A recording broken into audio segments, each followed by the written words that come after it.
Hello, everyone, and welcome to the panel where we'll break down Eric's talk from this morning. As you heard, we've got a lot of ground to cover, so we'll just get started.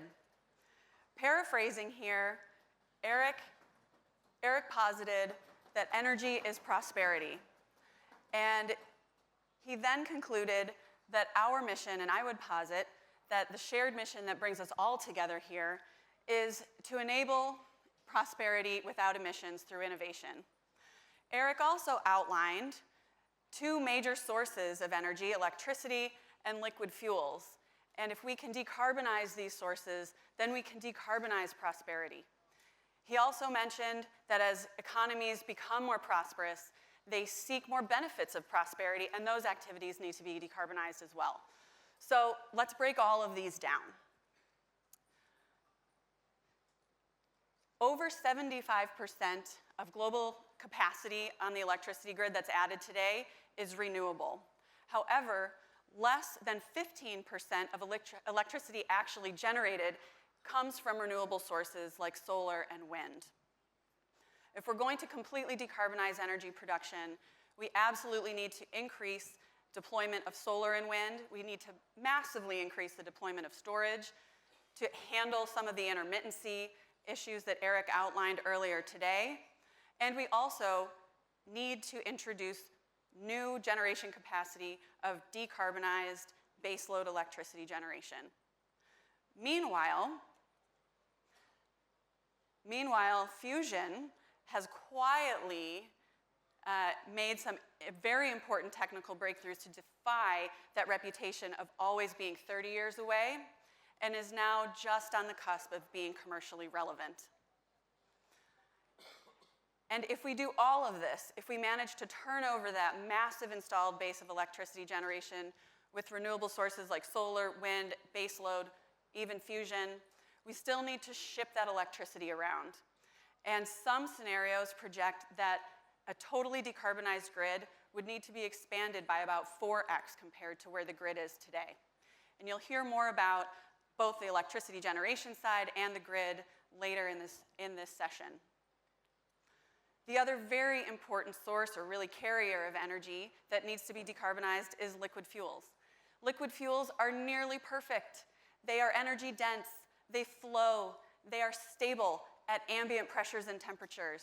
However, they have the very unfortunate drawback of liberating millennia of geologically stored carbon into the atmosphere. So how can we decarbonize this very important energy source, or really carrier? Well, as Eric mentioned, liquid fuels are merely carbon and hydrogen combined through a number of different novel ways, either synthetically or biologically. So how can we get new sources of carbon and hydrogen without the emissions associated with them? Well, the first direct air capture plants are under construction, and now it's a race to $100 per ton of direct air capture or less. However, at $100 per ton, the carbon from direct air capture converts to around 85 cents per gallon of liquid fuels. And a much larger portion of the cost of a gallon of liquid fuels through synthetic sources really comes from hydrogen. Over many years, hydrogen has been produced primarily through steam methane reforming, mostly for industrial purposes. After decades of work on electrolysis, methane pyrolysis, these technologies have been commercialized and are now being advanced to completely eliminate the green premium. Meanwhile, kind of hiding in plain sight has been a fantastic opportunity to source geologic hydrogen. Hydrogen that is low cost enough for liquid fuels can completely decarbonize liquid fuels. It can decarbonize the production of hydrogen itself for the industrial purposes that it's used for today. And if it is truly low cost enough, it can change everything. And you'll hear more about hydrogen, its production, and its potential applications later in this session as well. However, if we think about producing liquid fuels from sources other than petroleum, as Eric mentioned, we produce a lot of other things from petroleum that we would need to figure out how we produce from other ways as well. Everything from heating and shipping fuel to apparel, t-shirts, automotive interiors, and even, yes, chewing gum. Now, if we decarbonize these sources of energy to create decarbonized prosperity, let's think about decarbonizing the benefits of prosperity as well. Food and agriculture today accounts for nearly 10 gigatons per year of annual emissions. And this is everything from fertilizer to cattle, which is nearly 3 gigatons per year of emissions, a major source of protein, and staple crops like rice, that's over 0.5 gigaton per year today, and is so important that it feeds billions of people today, almost half the global population, and provides 19% of global calories. As economies become more prosperous, we seek better shelter and more comfort. Shelter is made of steel, 7% of global greenhouse gas emissions. Concrete, where cement makes up 8% of greenhouse gas emissions, and increasingly more applications of petroleum products are used in buildings. And heating our buildings, just on the residential side alone, has accounted for a very stubborn 2 gigatons of carbon dioxide emissions per year. And meanwhile, the demand for cooling is growing exponentially. As economies become more prosperous, they also can afford more manufactured goods. Not only concrete, steel, but many other products that embody primary sources of energy and also embody emissions. How can we make manufacturing more efficient through the use of data and control? How can we also enable better recycling to draw on the original sources of materials rather than continuing to draw on new sources of raw materials? And then finally, transportation. Transportation makes up about 8 gigatons per year of emissions. This is primarily from road transportation, as Eric mentioned earlier. Much of this can be electrified. However, to enable full-scale adoption and production of electric vehicles, the supply chain for electrification materials also needs to be expanded through better resource identification technology, better extraction technology, and recycling. Or, as shown in the chart on the right, demand for these materials will actually surpass known reserves today. And then we will also be using liquid fuels in our transportation sector for a very long time, which brings us full circle to the need to decarbonize both liquid fuels and electricity to enable not only prosperity itself, but the benefits of prosperity. And so the challenge ahead of us is to enable this prosperity, and again, the benefits of prosperity. And I was really inspired by Bill's comments earlier today that this event is such a great example of the human ingenuity that can get us there. And then a reminder to have resolve, to really drive to scaling in the face of uncertainty. So in this session, we will hear more about hydrogen from a great panel that's about to come up. We'll then hear from Phil Larochelle on tour de force on electricity and fusion. And then we'll also hear a fireside chat on the grid and all the work that needs to happen to expand the grid and to completely decarbonize electricity production. So with that, I'll invite Tim Chant up from TechCrunch, who will be moderating our hydrogen panel.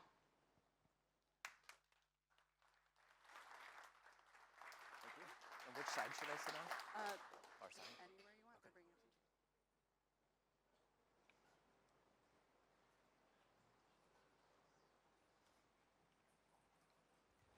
Thank you, and welcome, everyone.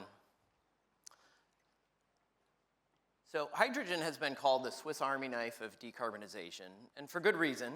Its bonds hold a lot of energy, and it's broadly assumed that it'll play a role in the energy transition. But what exactly that looks like, how we'll be using it, where we'll be using it, is still up in the air. Now, I'll give you a quick spoiler. It's probably not going to be hydrogen-powered Hummers. But we'll hear from our panelists today about places where it is likely to appear. Joining me is Irina Gorbounova, Ahmed El-Hoshy on the end, and Leia Guccione here in the middle. So first, Leia, we'll start with you. Where should we be putting hydrogen to use? Well, I think it's important as we start this conversation to talk about the carbon intensity of hydrogen. And one of the first places where we want to be targeting low carbon intensity hydrogen is the industrial processes that are the current hydrogen users today, okay? So looking at hydroprocessing, refining applications, hydrocracking, all right? But then we need to think about all of the industries that we've been talking about in the conversations this morning, all right? How do we think about the role of hydrogen in sustainable aviation fuel? Other liquid fuel applications, the importance of hydrogen in ammonia production. And so the opportunity to drive low carbon intensity hydrogen to current hydrogen users is perhaps the right place to start, because those companies are already using it and they don't bear new technology or other risks in converting from current gray hydrogen to a low carbon intensity hydrogen. And then that helps to stimulate the production of low carbon intensity hydrogen for us to then work with the other off-takers, as I mentioned, steel, ammonia, and other industries. Yeah, that's a good segue. Irina, you spend a lot of time thinking about using hydrogen to make green steel. What's the appeal there for you? Thanks, Tim, and good afternoon, everyone. And thank you to Breakthrough Energy team, Bill and Rodi. It's really a pleasure to be here, and what a fantastic organization. I think it's such an important platform to really foster the discussion that we really need today. It's absolutely critical, so thank you for that. Thank you for having me. And indeed, and Bill and both and Eric mentioned steel a number of times at the plenary discussion, so I'll provide a steel-making perspective. Steel is fantastic material. It's infinitely recyclable. It's really versatile. It doesn't end up in the oceans. So it's really, a fabric of our life. You need it. It's absolutely critical for the energy transition. However, most of the steel is currently produced through blast furnace using metallurgical coal. And this is the reason it results in what Libby was mentioning earlier, close to 7%, by different estimates, anywhere between 7 to 9% of global CO2 emission. So this is a challenge. I also think it's a responsibility for us and also an opportunity for us to make an impact and really decarbonize meaningfully the industry. That's the reason the good news are there are technologies available there to get to low carbon steel. We are developing 3 technology pathways to decarbonize steel. One is DRI, which stands for, its process called direct reduced iron, where we're going to use hydrogen in order to convert iron ore to iron. And that's, of course, the subject of this discussion. And, of course, we need a lot of hydrogen in order to do that. The second pathway is what we call smart carbon. And the reason we are looking at it as well is that some of our facilities are hydrogen ready, but the challenge is really around the infrastructure and the availability of hydrogen. According to International Energy Agency, close to 7 million tons of green hydrogen per annum is required by 2030 to be on track to 1.5 degree scenario. Do you know how much green hydrogen was produced last year? Anyone? So it's actually virtually all hydrogen produced is gray, and last year most of the hydrogen was produced in demonstration and pilot facilities, and I think this number is close to 0.1 ton of hydrogen, 0.1 million ton of hydrogen. And if we were to use all of this green hydrogen produced last year, like literally if we were to use all of the green hydrogen produced globally last year, we could manufacture 1.5 million ton of steel. And you probably know how much steel is produced globally. That number is close to 2 billion ton. So you can appreciate the perspective here. It's really dropping the ocean. So we really need much, much more hydrogen in order to meaningfully decarbonize steel making in that pathway. So that's the reason, sorry Tim, so that's the reason, of course, we can't stand still, so we are looking at, and Eric earlier was talking about biomass and leveraging CCUS, because we really want to ensure we don't leave the stone unturned and really move in the most efficient way and in decarbonizing of the steel making. And maybe just to finally mention, the third pathway is electrolysis. It's still at the startup phase, so we hope we'll get there. Of course, again, we made an investment. Boston Metal was mentioned here a couple of times. So electrolysis presents a wonderful potential to decarbonize steel, but it's still at the very early stages. So we need to move fast to get it to the commercial scale and be able to produce steel at the industrial scale. Yeah. Ahmed, I wanted to ask you what types of hydrogen are readily available today and in what quantities? Yeah, sure. So thanks again for having me here. And I'm going to echo a bit what Leia said as well. I mean, hydrogen today is almost predominantly all gray. OCI, by way of background, we're a Dutch-listed company, but we are predominantly an ammonia and methanol player. So we're almost all gray. So 50% of hydrogen today is used for ammonia and methanol. The rest is mainly used for refining. Our approach has been one where we want to do what Leia said, which is try to decarbonize ourselves first. We're the emitters. We emit 13 million tons a year of CO2. What we used to tell ourselves 5-10 years ago was, and our employees, listen, we should feel okay about this because we provide nitrogen fertilizer, which feeds half the world. But you can't keep doing that. We know ag is a very big contributor to GHG emissions. So being in the Netherlands, despite who was in the White House from 2016 to 2020, our European colleagues pushed us to look at decarbonization projects in Europe, and our approach has been work with green. So we produced some green ammonia from green hydrogen tons in Egypt last year. Very difficult. We were doing research in the beginning, and then we were doing engineering during construction, and I'd say even after commissioning, we're still doing engineering because we have much lower utilization rates than what a typical steam methane reformer does on natural gas. So where we're taking kind of a big bite out of it is to go into blue hydrogen. So we teamed up with Linde and Exxon, are currently under construction in Texas, of a 1.1 million ton blue ammonia plant, which will sequester over 95% of the CO2 that is produced when making that ammonia. You still have upstream methane slip. It is not perfect, but what it'll do is it'll create 1 million tons of flow, mainly outside of the United States, into Japan, Korea, Singapore, Europe, and then you start building that infrastructure out. And you kind of piggyback on that. So as the green technologies emerge and we start seeing more tons, instead of 5 tons, we do a few 100,000 tons of green over the next few years, you have that infrastructure ready to go. Kind of like buying an electric vehicle today. You buy it, it might be using some coal, some nuclear, some gas-fired power as well as renewable, but then you get the infrastructure in place that when the grid turns more green, you've already built that infrastructure to do so. That's kind of our approach, which is to really push heavily into blue, do a little bit of green, and then support companies like Electric Hydrogen, who we're working with to potentially produce green hydrogen to green ammonia and bring it in slowly but surely over time. Yeah, the electric car analogy is interesting, and maybe this isn't the perfect place to pick at it, but obviously we've seen a bit of rockiness in that transition. Do you think there's going to be enough with kind of adding in blue to then give you enough runway to get to green without too much trouble? I think it's a great question. We're actually the only blue ammonia plant under construction globally right now. So that there's still more needs to be done, and that's with the support of the IRA that's giving us 45 Qs that if you multiply it out, the US government for that project is giving us, Linde and Exxon, about $2 billion. So that's a lot of support, and we still have only FID'd that one project. So we need more to FID, and it's going to come to something we should probably discuss here, which is the demand side. What's the regulatory value? Why should you go blue? Why should you go green? And when it's kind of voluntary, and some companies do it to meet ESG requirements, they're doing it kind of more one-off, spot trades, not a 10, 20-year long-term heavy duration project that can back a 20-year hydrogen agreement and PPA upstream.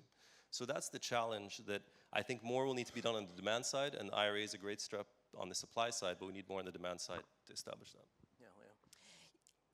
Completely agree. And that's why I think one of the things that we all should be excited about and paying attention to is the policy and market innovation that is currently happening globally to support the demand side of the clean hydrogen economy.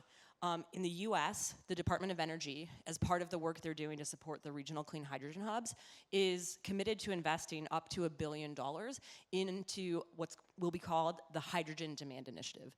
And the initiative is a unique sort of policy innovation in that it will offer, through competitive solicitations, financial incentives and support to clean hydrogen users. And so we know that projects aren't coming together because there's not bankable offtake for the clean hydrogen. So how can we, through this policy innovation, offer a different process that helps projects move forward and helps the entire clean hydrogen market move forward and helps those projects come together? Yeah, I wanted to get into that hydrogen hub concept here. It definitely feels like it's replicating the approach of the oil and gas industry. Do you think that's the right approach? I'm sorry, could you just say the first part of that question again? The hydrogen hub feels like it's replicating the concentration that we see in the oil and gas industry. Do you think that's the right approach? I think that there is value, because part of why we see concentrations of refineries and oil and gas activity is because there are industrial economies from that co-location. And so we see industrial ecosystems that come together. And so concentrating our work to bring the clean hydrogen market together and thinking that we need to replicate some of that ecosystem as a way to drive down costs, to de-risk investments, focusing on hubs is a useful approach. And the focusing of resources in these areas is something that I think allows the industry to sort of direct their resources and their initiatives and investment in the places where we think it's most likely going to come together. So I do think the hub model is useful for where the market is, especially when we think about the end-use industries that we want to be the hydrogen users. Yeah, Irina? You know, I fully agree with that. And actually, I didn't think about it from like replication perspective, but it's more, I'm a fan of cross-industry collaboration, and it's not only us as a steel industry that need hydrogen, we also, you know, you think about cement and chemicals, so it does make a lot of sense to create hubs, especially in some of the industrial areas, so there is the cost optimization, and, you know, you can really build the whole infrastructure that can serve a number of industries. I mean, just purely from the mathematical perspective, I think it makes sense. Yeah. And Irina and Ahmed, I want to ask you this. Do you think this hub approach will bring some off-takers kind of off the bench and entice them to come in because they see this concentration, they maybe see lower cost of acquisition of the hydrogen, that kind of stuff? Will that drive some of the change we're looking for? Well, from my perspective, and you know, people sometimes ask me why there is no demand for green hydrogen. Why don't you need green hydrogen? And I'm saying you're framing the question completely wrong. There is demand, and you know, we can take some of our facilities are hydrogen ready, and we can take hydrogen tomorrow at a cost below $1 per kilogram, but not at the cost of, you know, $5 per kilogram. So it's really around cost competitiveness and economics. I think this is where the challenge is, and that's the reason, you know, you don't see enough offtake agreements, because the hydrogen producers, you know, the prices they can quote is not something that will make any business case for us. Ahmed, is that what you're seeing? Is price one of the main barriers here? Yeah, definitely. It's the price. It's the long-term structure. I think that we have a lot of people that will say publicly they'll buy green, and they will pay maybe a bit too much, but it'll be small quantities. So we did sell, for example, green ammonia from Egypt that we produced last year to Unilever. But you're talking about a few thousand tons. If we told them you need to offtake for a project, it would be something that, you know, they wouldn't want to sign up to it, particularly because if the cost of hydrogen is going to go down over time in the next 10 or 15 years, they don't want to be locked into something out of the money. So programs like this in the US, H2 Global in Europe, Contracts for Difference, we need many more of those to happen. And hubs, to the extent they bring down price, that's all going to be better and better. Yeah. So as we think about policy generally, it seems pretty clear that at least in the near term, government support is necessary. But what do you think we need more of now and in, say, 10 years, carrots or sticks? Right now, we're seeing different combinations of carrots and sticks across the geographies. In the US, we have a lot of carrots right now. And so one could argue that if you're trying to sort of add more things that will drive the momentum of the industry, having more sticks, more regulations that drive companies to address their emissions would well complement that. We know that there's not tremendous industry appetite for a lot of new regulations. And so that's why I think it's so interesting to think about this space of, I'll call it market-oriented policy support, because what we're doing with the demand side initiative, it's a type of carrot that's meant to really emulate what happens in a competitive market. We also know with the projects that are moving fastest in the US, they're for the export markets. And those export markets are attractive because of the regulations in places like Europe, Japan, and Korea. And so I do think we need more of both, all right? But need to be thoughtful about which is the right one we need in the different geographies where the industry is trying to get going. Yeah, Ahmed, Irina, how does that question land with you in industry, from the industry perspective?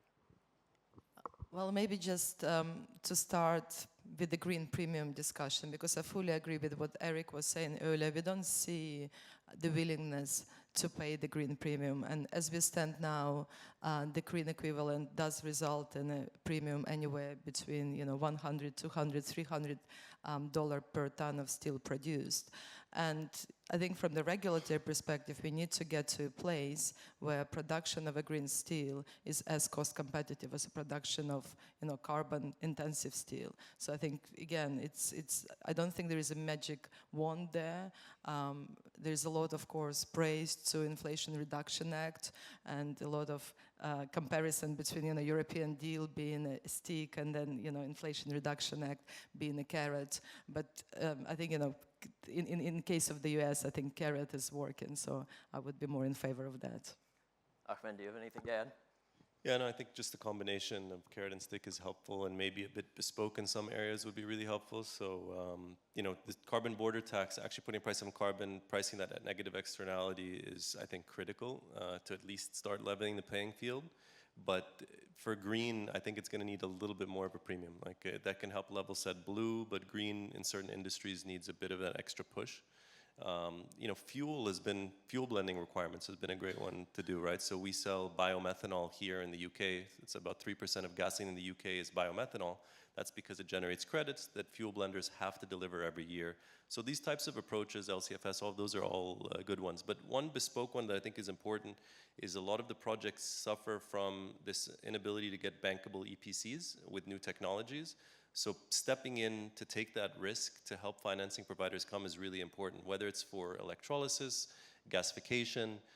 People have lost tons of money on some of these processes so far with poor utilization rates, and it's to be able to take that leap that it's very hard to do on a private sector basis that's preventing a lot of these projects from FIDing, let alone the offtake and demand side. Yeah. One final question, as we're almost out of time for each of you. Is geologic hydrogen going to be our get-out-of-jail-free card? I fully agree with what Leia said at the beginning of the discussion. It's not so much about the colors of hydrogen, it's really about carbon intensity. So, for us, we are, color agnostic. It's really about getting clean hydrogen at a competitive cost. Of course, everything we've heard today, especially from Eric, is that geological hydrogen presents a fantastic opportunity for us to get hydrogen at a cost-competitive manner, but we all appreciate it's still at the nascent stage. I hope we'll get there, but of course we need to think about, how you extract it, how you store it, how you bring it to the point of consumption and to the market. And, if I think about it now, it's still economically challenging, but I do hope we'll get to the place that it's something that we can use to decarbonize our steel-making operations. I think it has tremendous potential, and I'm excited about all of the investment and innovation that's being focused. But what we've found in the analysis we've been doing for the demand initiative is that even if $1 per kilogram low carbon intensity hydrogen was widely available today, the buyers aren't there. all right? And there's a lot of reasons for that. So some of that, it has to do with the infrastructure and whether or not we're ready to deliver that low cost, low carbon intensity hydrogen to current users. And then there's still work that needs to be done to support companies like Irina's and others to have access, all right, and have the incentives to reduce their emissions, replace their existing processes with this low carbon intensity hydrogen. The thing that I think is important to remember is if we're gonna develop white hydrogen, we need to make sure that we get the regulations right from the start and that we don't have some of the missteps, especially around fugitive emissions, that we're now trying to recover from and manage in fossil fuel production. No, I mean, I'd say the response to that question is, for me, I think there doesn't have to be just one winner, and obviously it's good to monitor it. There's a lot of things that have to come, like regulatory, technological advancements, but you know, for us, for example, we're a methanol and an ammonia player. We're selling methanol as a marine fuel today to Maersk, but we're also going to try to sell ammonia as a marine fuel, and it doesn't mean that we don't think bio-LNG or e-LNG can work as well. There can be multiple solutions, and we should work on all these solutions. And whatever makes the most sense kind of economically and environmentally when you price in that carbon, I think all of the above would be our answer. Excellent. Well, Leia, Irina, Ahmed, thank you. Thank you. Thank you all. Thank you all.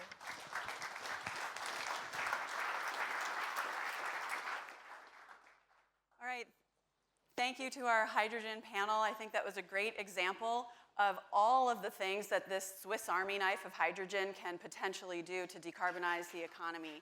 And then also some universal challenges that hydrogen faces that a lot of things that in our collective focus face on both supply and demand side and supporting both supply and demand to bridge to a point where the green premiums are driven to zero.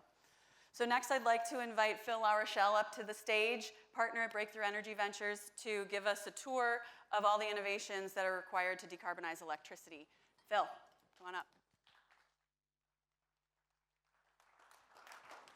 Thanks, Libby. And it's now time for the electricity deep dive. So let me quote from Bill Gates' book. If a genie offered me one solution to be able to tackle climate change, I would pick decarbonizing electricity in a reliable way. So we know this is a big deal. We heard the same thing from Eric. The challenge we have, of course, is that consumption is going to go way up, but emissions need to go way down. Now, consumption is going up mostly for good reasons. Consumption is going up because people are getting wealthier all over the world. That's a good thing. More industries like transportation and heat have to get electrified. And then there's new, and we think exciting uses of electricity like artificial intelligence. But the good news is that, yes, this is somewhere between easy and impossible, but we think we can deliver on these requirements using a combination of generation, transmission, and storage. So what I'm going to do in the next 15 minutes, you can consider this to be almost an infomercial for the 20-plus companies that we've invested in the electricity sector. And the main thing that I want you to take away from this is that most of these companies have booths. Many of them are going to be on panels later today. So go to those panels, visit the booths. Consider this to be the infomercial for our awesome companies. So to kind of make this a bit more tractable, to kind of subdivide these big sectors, what we're going to do is we're going to go through a tour of each of these subsectors. We're not going to go through all the subsectors, we're not going to go through all the companies, but I want to give you a sample of the kind of things that we've been looking at and investing in based on kind of our theses in the electricity sector. So let's start with geothermal. So we've got a company, Fervo, and they have another great announcement from just a couple days ago. So go talk to Tim, go to the panel for when Tim from Fervo, the CEO, is going to be on a panel with Christina later today. But for a while, Fervo has actually been working with Google, so why don't I let Google tell you about it? So, we made an early bet on enhanced geothermal technology, which has the potential to give us access to always-on carbon-free energy. Since 2021, we've worked with Fervo Energy to build a first-of-its-kind commercial project in northern Nevada. The project started with a well drilled 8,000 feet below the surface and then extended horizontally. To access more heat beneath the ground, Fervo created fractures in the rock and drilled a second horizontal well to intersect them.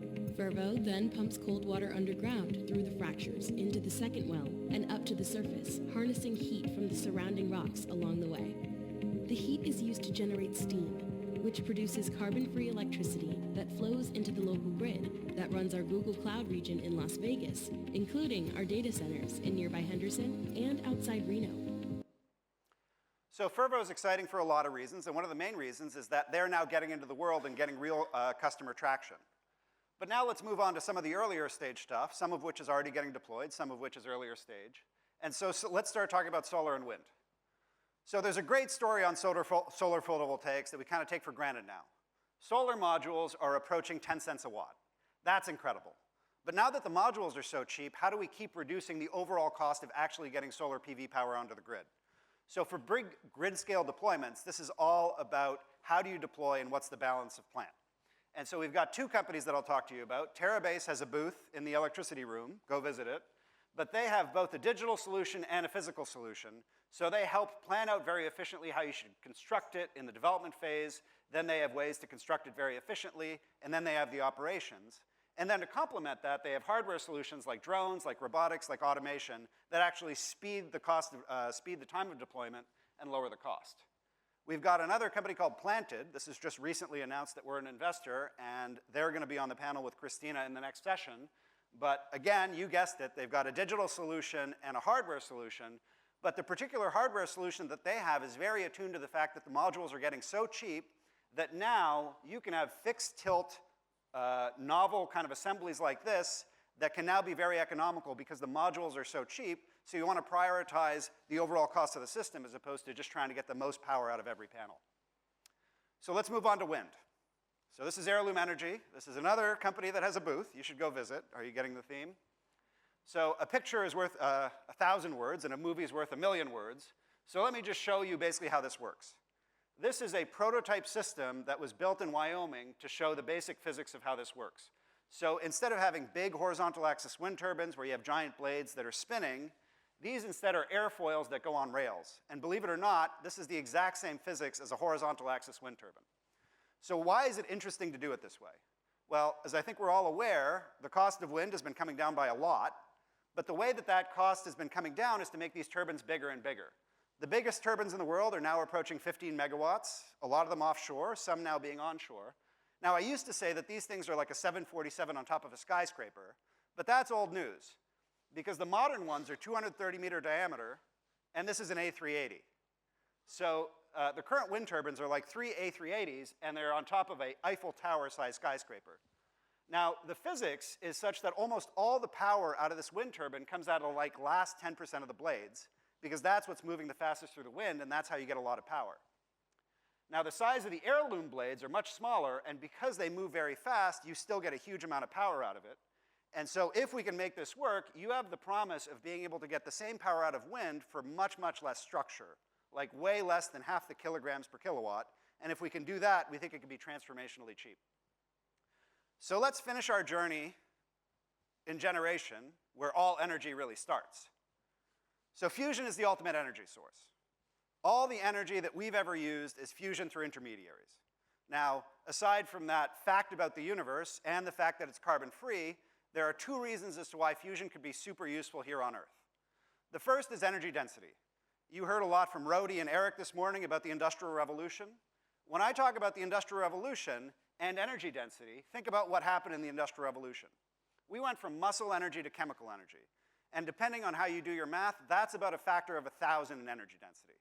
Now, if we were to go from chemical energy, which means fossil fuels and wood and stuff like that, to fusion energy, that is a million-fold improvement in the energy density above chemical energy. We can't even start to predict all the ways in which society could get better if we can access this level of energy density. It's kind of like trying to predict all the ways in which the world would get better at the dawn of the steam engine.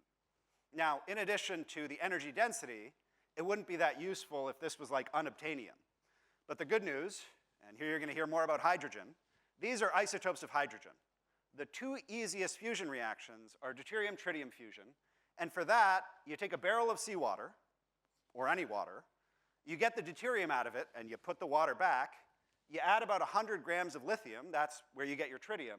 And for those very meager inputs, you get the energy equivalent of 750 barrels of oil.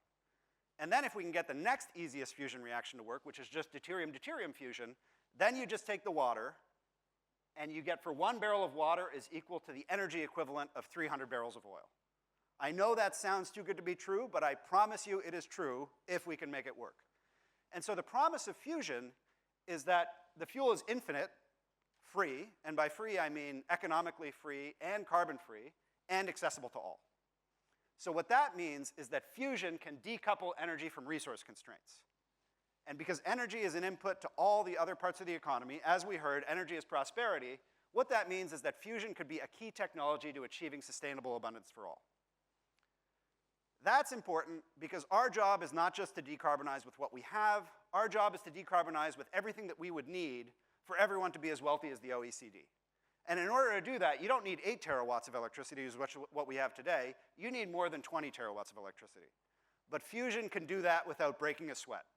We've got over 10,000 years of the easiest fusion fuel already here on Earth. Now, why fusion as opposed to fission or in addition to fission? Well, it comes down to safety, waste, proliferation, and cost, but the most important of those is the interplay between safety and cost. Fusion is inherently safe in a way that fission is not. With fusion, it is impossible to have a runaway critical reaction. That's what happened at Chernobyl. It's impossible to have a meltdown. That's what happened at Fukushima and 3 Mile Island. And to see the interplay between safety and cost when it comes to nuclear energy, this is a chart, as Eric mentioned, of the cost and construction time of fission reactors in the United States before and after 3 Mile Island. Before 3 Mile Island in blue, you could build a fission reactor in the United States in less than 5 years for $1 to $2 a watt. That is the best clean energy technology we've ever seen. Now, appropriately, when people realized how dangerous it was potentially, things got a lot more expensive. So the issue is not that you can't build a safe fission reactor. There are hundreds of those. It's a question of at what cost. And so this is why you want to explore both fusion and fission, as was mentioned this morning. So fission would be great. We think it could be cheap. Why hasn't it happened yet? Well, the main thing is that you need 3 things for energy-positive fusion. Doing fusion is not hard. Energy-positive fusion is hard. And then in order to do that, you got to do the same thing as the sun. You got to get the fuel close enough, hot enough for long enough, density, temperature, confinement time. That's called the triple product. And the great news is that this has been going up for 50 plus years, and we now have multiple concepts that are getting to or have already surpassed break-even. The one that surpassed break-even is lasers. So at Breakthrough Energy, we've invested in these 4 companies that are all doing peer-reviewed, very credible approaches, approaching break-even that we think can get to commercial reactors. And here are the 4 companies that we have. The first 2 actually have big displays over in that tent. I highly encourage you to go visit that and talk to all the fusion companies, many of whom are in the room. All right, so we're done with generation. But how do we get it to the load and how do we incorporate it? Now, we know that the best renewable resources are far from load centers. And if you look at the scenarios where you have high renewable energy, you need to build out a huge amount of transmission. In fact, 2 to 3x more transmission you'd have to build if you didn't have a lot of renewable energy. So a big challenge to transmission, in addition to cost, is the difficulty of getting more land and a right-of-way to actually site the transmission. So we're tackling this problem through 2 companies that are going hotter and are going colder. And these technologies let you put 2 to 10 times more power down the same right-of-way, which might be a way to get around the kind of NIMBYism and the siting constraints. Both of these companies, you guessed it, have booths in the Innovation Center, and both of the CEOs are actually going to be on the panel later on, so please go to both of those. TS Conductor has a core that can operate at 200 degrees Celsius rather than 90 degrees Celsius, which means you can put 3 times more current down it. That's how you go hotter. They're also cheaper for new lines. You can reduce the sag. But the one that goes colder, and I especially love this one, partly because one of our BV partners went to go be the CEO of this, is superconducting transmission. So this actually uses the same technology as some of the fusion magnets, which is overhead cryogenic superconducting transmission. And if we can get this to work, and it's looking good, you can get 5 to 10 times more power down the same right-of-way. So they've already got a demo in Boston, super exciting and superconducting. All right. Lastly, let's finish up at storage. Electrochemical storage, both of our electrochemical storage companies use iron. So why is that? This is the most in-your-face graphic I could get about why we use iron. We mine more than 10 times more iron than all the other metals combined.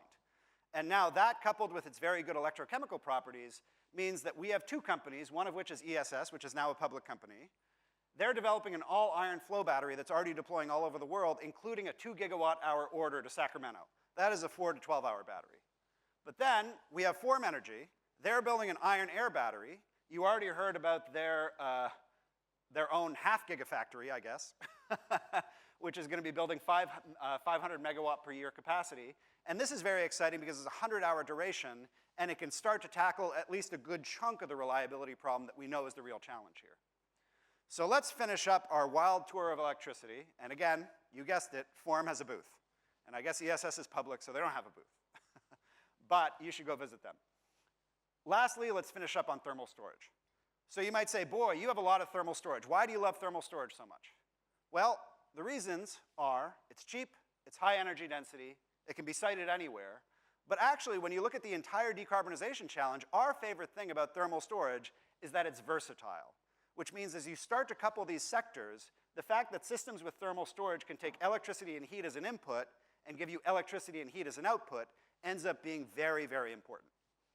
So when we look at the length of batteries you would need to decarbonize the grid, and you heard some of this from Eric, you need hundreds, if not thousands of hours of storage. Now, the solution to this right now is you're going to do some amount with batteries, and you're going to do some amount with gas peakers if you have it, and then, of course, even more challenging if you don't. And so I'm going to highlight 3 companies. The first company is called Redox Blocks. This is actually a chemical reaction, so it's phenomenally good in terms of energy density and cost. But what you can do with this technology is you can do grid storage, you can do industrial heat, but what I find most exciting about this technology is that you can retrofit combined cycle plants so that they can run like a battery most of the time, but then when you need the reliability, you can still burn hydrogen, you can still burn renewable natural gas, and boy, if you have to, you can still burn something else. But this is what we call a plug-in hybrid for the grid, and if you model the deployment, it gets deployed like crazy in terms of retrofitting the existing combined cycle plants that would otherwise be retired. And here's the last technology I'm going to end on. I'm not going to explain how thermal photovoltaics work. Go visit our 2 TPV companies. You guessed it in the innovation showcase if you want to learn more. But this is a solid-state heat engine that could be over 50% efficient. That is more efficient than a peaking plant. If we had this 50 years ago, we might never have built a gas peaking plant. So we've got a company called Antora that's starting out with processed heat. They're already deploying. But eventually, they have a roadmap which is going to keep going in process heat and eventually get to electricity through TPV. And here's the one that I'll end on. This is a company called Fourth Power. And what they're doing is they're incorporating liquid metal. And boy, if you like heat transfer, you love liquid metal. So they heat liquid tin using resistors to 2400 degrees Celsius. That's not a typo. They use liquid metal pumps, which are made of graphite, to pump it around. The liquid metal, again, phenomenal at heat transfer, gives that energy to carbon blocks. And then you can go to a bunch of stuff, including high-temperature process heat, up to 2,000 degrees Celsius, and you can also get electricity out of TPV. So that is the wild, wild tour of electricity. But again, if you take away one thing, we've got so many awesome companies, and they're all here, and you should go talk to all of them. Thanks, Libby. All right, thanks, Phil. Are we having fun yet? Awesome. Just what a great tour of all of the incredible innovation powered by human ingenuity of the innovators that we have here and that we're so fortunate to have with us and be a part of. So we're going to end this session with a discussion on the work that we're doing at Breakthrough Energy to model the grid that's informing what actually needs to be done on the grid to incorporate all of this carbon-free electricity. So now I'd like to welcome to the stage Anca Gurzu from Cypher News and Rajeev Ram, partner at Breakthrough Energy Ventures.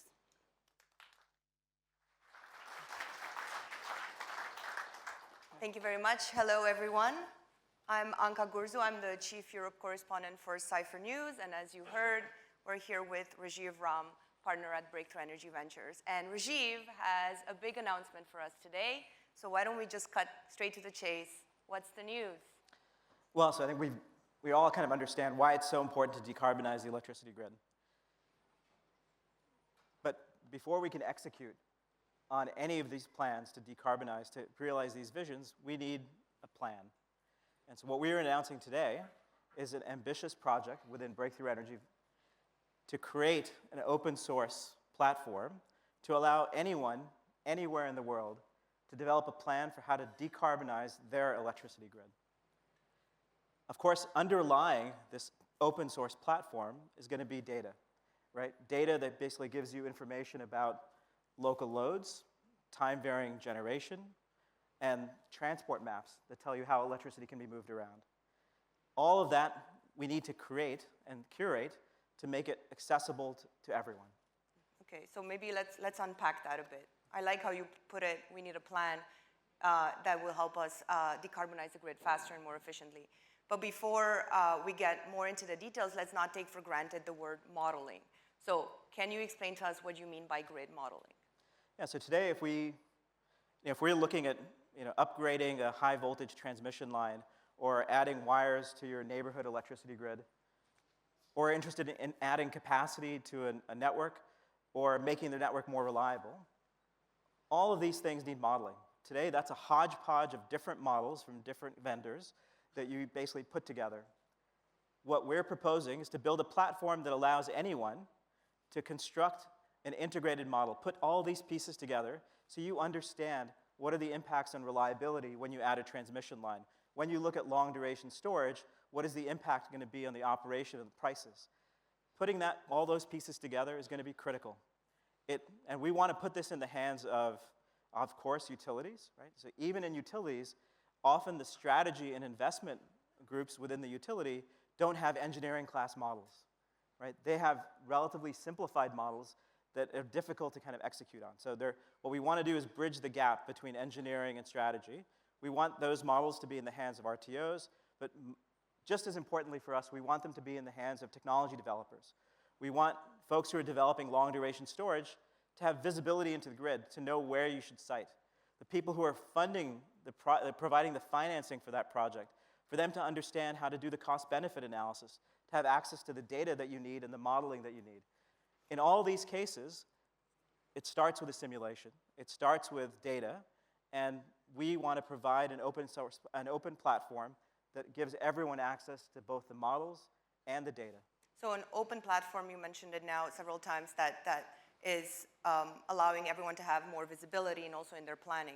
But you mentioned where we need to go. But can you give us some examples of what's not going well today? Why is the system that we have today not efficient? I mean, I think they're probably like the example that is most readily accessible is that if you're a developer and you're excited about the levelized cost of electricity for solar and wind being as low as we've heard, but now you want to install this, right? You get project financing, you file an interconnection request, but because you don't have visibility into the electricity grid, you may not know where you're supposed to site this. How do you find out what it's going to cost for interconnection? Well, you rely on the grid operator to do that study. 3 years later, you get an estimate for the interconnection cost. 1 out of 7 chances are that interconnection cost is going to be prohibitively high, and that project is not going to go forward. What we want to do is we want to give the modeling platform, the visibility into the grid with the data, in the hands of the investment banks, the project financiers, of the developers, so they can make decisions a priori. They're not waiting for the operator to help them understand where to site this. This becomes even more important if we look outside the United States and Western Europe, where we're looking at grids that are rapidly evolving, that are being stood up for the first time. They don't have access to the tools that we take for granted here in the United States. We want to give them open source platforms, access to open source tools, so they can operate, plan their existing grids. Whether you're in West Africa, whether you're in Latin America, whether you're in Southeast Asia, we want to provide these tools so people can execute on the vision that we have of decarbonizing our electricity grid. And I'm definitely curious to hear more about also the data that you'll need. But just one more question on the challenge. Why is it so difficult? Why is it taking so much time? You were just mentioning 3 years sometimes to get a bit of visibility on the planning. Why is it so time consuming? So because when we make an interconnection request, that's really the first time that anyone is running a model, a simulation, for whether the intermittent power that's being generated by solar and wind can be absorbed by the electricity grid. That's the first time we're considering reliability and the stability of the electricity grid as it basically absorbs the rapidly time-varying power. Because it's very difficult, right? Very difficult for anyone to consider modeling reliability simultaneously with thinking about capacity expansion and upgrade, it takes effort even for a transmission operator to do. our hope is this platform, not only because it's open source, gives developers the ability to look at this, gives technology entrepreneurs the chance to kind of understand what's the grid and what does it need, but also gives RTOs and utilities the ability to do this analysis faster for themselves. You mentioned right in your first description, you will need data. Where are you going to get this data from? Yeah, so there are some repositories of open data that we will use, but we are also hoping to leverage non-traditional mechanisms, right? So using AI technology, taking OpenStreetMap views, for example, using AI to rapidly get maps of transmission infrastructure, substations, all around the world. Some of these data sets exist, but they're not validated. They haven't been curated in a way that's accessible to everyone. Our goal is to be able to provide the transmission network maps, distribution data sets everywhere in the world. So whether you're interested in looking at a transmission upgrade in India, in West Africa, Latin America, California, or Germany, you have access to the relevant transmission data. You have access to relevant hourly generation and load data sets that you can use to then populate these models. Will it be, since we're talking about critical infrastructure, right, here in some of the cases, do you envision some challenges in obtaining some of the data? That's right. So one of the challenges of basically making grid data open is that the grid is considered critical energy infrastructure. So right from the very beginning, we have to build the platform with cybersecurity in mind. There are several ways that we can look at doing this. In the past, when Breakthrough Energy developed the open data platform for the United States transmission grid, what we did is we constructed a realistic model of the US transmission grid. Not one that was geolocated that cites every transformer, but basically one that gives you an accurate planning estimate within a 1% accuracy when you benchmark it, for example, against the WEC. So our goal is to use AI tools, again, to abstract the data set as needed. Again, utilities and RTOs will have access to their own internal data. They can upload that within this platform. But for a developer, we want to make sure that you get a model that gives you accurate results without compromising the security of the physical infrastructure in the grid. Yeah, so you're sensitive also to those. That's right. So right from the very beginning, we are consulting with people who design HIPAA, people who think about cybersecurity. How do we construct this platform in a way that preserves authentication, preserves security, while still giving you the correct results, so that you can make you have a bankable project. You can think about how to site your asset appropriately. And you also mentioned that this initiative is global. How could it help, let's say, obviously we're talking about Europe and the United States, but how could it help, for example, developing countries or even poor countries that some of them don't even have energy access right now? Right, so we've been talking to development banks, and there are examples of development banks that have been providing funds for nations to develop their decarbonization plan. How will they expand their grid? How will they insert renewables? But the plans that are currently being developed don't have a great deal of detail on the grid, partly because the models are expensive. One way to kind of think about the gap between where we are today in developing these decarbonization plans and where we hope to go is we can think of the plans that exist for many Latin American countries, much of Africa, as a map, as a plan that looks like a driving plan that says, well, Heathrow Airport is 17 miles west of where we are right now. Right? That's one version of a plan. And a very different kind of a plan is a plan that tells you when to turn left, when to turn right, gives you a sense of congestion, the way we think about driving today. One plan is accurate, but does not translate well into operations, right? Doesn't help you execute. The other plan is a planning exercise that actually has engineering or operational precision, operational fidelity. That's the kind of quality we want to basically give people.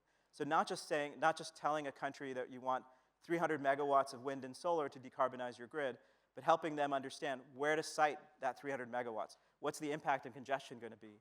We want that kind of detail to be accessible to everyone. So just to follow up on your example with getting to the Heathrow Airport, right? It sounds like in option A, we know where we need to go. But in the platform and the initiative you're trying to put together, we will be more confident about getting there because we will know all the steps. That's right. And so the consequence of actually having a decarbonization plan that you don't have confidence in is that you will slow roll your plan. So we've already seen examples where there's an intentionally slow deployment because they need to give time for the grid operator to figure out where to site their wind and solar assets. And so you can't execute as rapidly as we know we need to, right? We know we need to execute as fast as we possibly can. A critical piece of this is to give accurate operational planning infrastructure to everyone. And hopefully this initiative will be successful, of course. How will it look like in its final successful version? Yeah, so I mean, you can visualize this as something that looks like an operating system. It will be a platform that you can drag and drop best-in-class models, open source models, commercial models. So the best-in-class model to help you think about investment, best-in-class model to think about operations, about reliability and stability. And you can seamlessly populate this with data and actually run the simulation. Again, the goal is to not require a PhD or an engineering specialist on the grid to execute the model, but to provide this kind of modeling capability, this kind of fidelity to someone who's making an investment decision, whether inside the utility or outside for project financing. We want all of these people to have this kind of access to engineering class models. Don't want to ask an obvious question, but will it be hard to get there?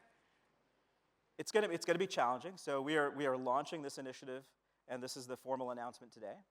We have already, we are in the process of recruiting a leadership team that will basically be complete quite soon. We've already started building core pieces of this technology. There are grants that have gone out to individual researchers. We've also started to engage with the community. We have engagements with utilities. We have engagements with RTOs.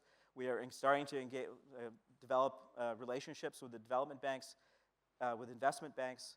So we're looking for engagement with almost everyone in this room, right? So whether you're a tech entrepreneur developing a solid-state battery or a new high-capacity transmission line, or you're figuring out how to electrify a manufacturing process, in all of these cases, you need to know how to site the technology that you have. You want foresight into the grid, and hopefully this platform will give you that foresight. It sounds like this initiative it's a first of a kind, and it can change the name of the game when it comes to grid decarbonization. It's a big deal. How much will something like this cost? Yeah, so it's going to be a significant commitment of resources. So being able to execute something like this, a high-fidelity model that's accessible to everyone for every part of the world, is going to certainly be more expensive than any grid modeling effort that's ever existed. More expensive than any public entity, any government has ever funded, at least by an order of magnitude, to cover the entire planet with the kind of fidelity. Breakthrough Energy is committed to anchoring this, but we are looking for partners, right? Partners who will populate this operating system with appropriate software to model specific pieces, partners who will help provide the data, the simulation tools for the transmission lines, the storage elements, the manufacturing loads that will basically get added to the system. And so, of course, being perhaps like an open source platform that will be significantly more expensive if we're going to make this accessible to everyone, we're also looking for partnerships with other foundations and philanthropies to fill this out, right? To fill out the funding. Yeah. It sounds like there's a lot of interesting and smart and motivated people in the room that you might want to talk to Rajeev after this. And just to sum up, because we do have to wrap it up, I really like the way you described it as the operating system for decarbonizing the grid, and that the fact that it would also be available globally, even for developing countries to set up their a clean grid. That's right. Yeah, so for us, the platform is going to be open, even for commercial use. But again, we are supporting an ecosystem that includes using existing commercial tools, but also brand new open source models that are being developed. It's really important for us to support that open ecosystem, because it's that open ecosystem that is accessible to the Dominican Republic, to Indonesia, right? It's necessary for them to be able to grow their grid, and all of these geographies are going to be critical for us to meet the decarbonization challenge that's in front of us. That's great. Well, thanks so much for explaining it so thoroughly, and please do talk to Rajeev. During the break, which we're heading into now, we're going to take a 15-minute break, but we'll meet you right here in the same room for the next session with Meet the Innovators. Thank you very much. Thanks.